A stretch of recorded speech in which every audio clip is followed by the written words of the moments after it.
Hey, good morning. Welcome to the morning brief. Today is Tuesday, June 13th, and the 8:30 number just came out, which was CPI month over month, CPI year over year, and core CPI month over month. And they was less than expected. So CPI month over month was 0.2%, was actually only 0.1%. And CPI year over year was 4.1%, but it was actually 4%. And core was as expected. So let's break these numbers down. The market basically spiked down and then it spiked up when they realized that this is super good information.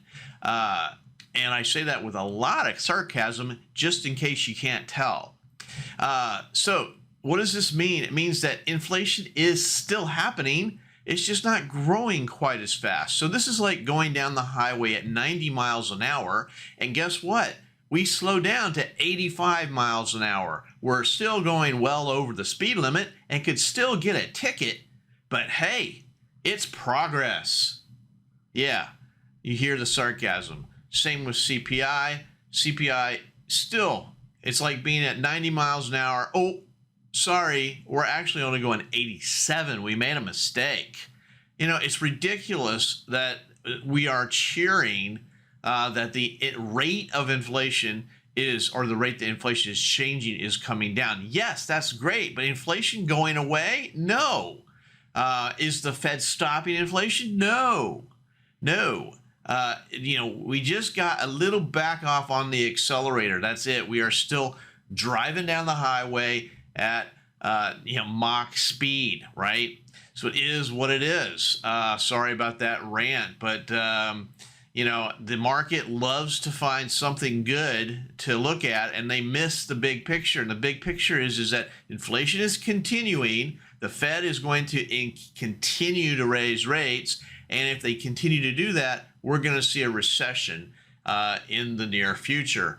I think that the market is completely overlooking that logic, and when it does, we're going to have a nasty pullback. That being said, what else do we have today? Nothing. So we've had all the news we're going to have for today is happened already, and the market, of course, loved these numbers, even though it's a teeny tiny little back off.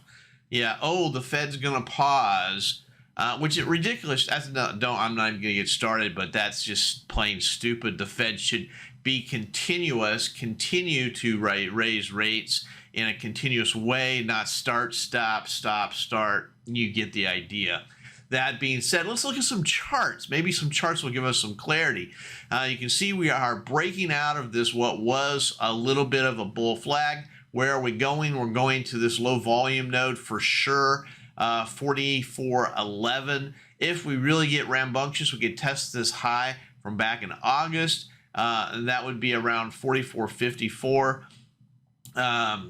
It wouldn't surprise me, this over exuberance. Plus, that would be a double top, and let me tell you, I promise you, I will be shorting it at that double top.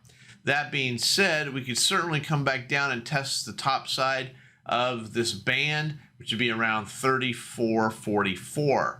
Let's take a look at the inventory. So inventory has been doing what we expected to. So market's going up, inventory's going up, market's going up, inventory's going up. That's what it's supposed to do.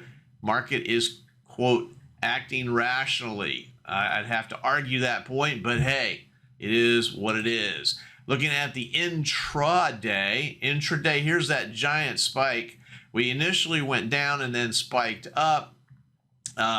Remember that the way to trade this is to play the reversion to the mean, which we are almost there, not that far away from a reversion to the mean. That being said, we've got new high, overnight high at 44.07. So we have to look for confluence. Not a lot of confluence on the top side. There's some around 44.41. Maybe a little bit around the 44.58.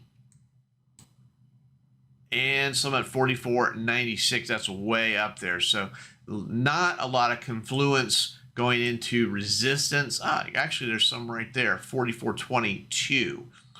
On the downside support, we got support at 43.72-ish. A bunch of support at 43.49. That's going to be a really good support level. Say that again, 43.49. And then some more support below that around 43.35. Stock Trader's Almanac is positive today, 57.1, so a 7.1% positive bias above the 50%. That's from the Stock Trader's Almanac. Wish you luck today. Remember to subscribe, comment, and like. Have a great day. See you tomorrow. Hey, thanks for watching the Morning Brief. Check out my website for more information, oneononetrading.com. Take a look at the TroyLevels, a trade location finder for the futures markets. Help you find those levels of support and resistance that are just so hard to find. I also do personal coaching and mentorships. So go ahead and take a look at my website, oneononetrading.com. Thanks.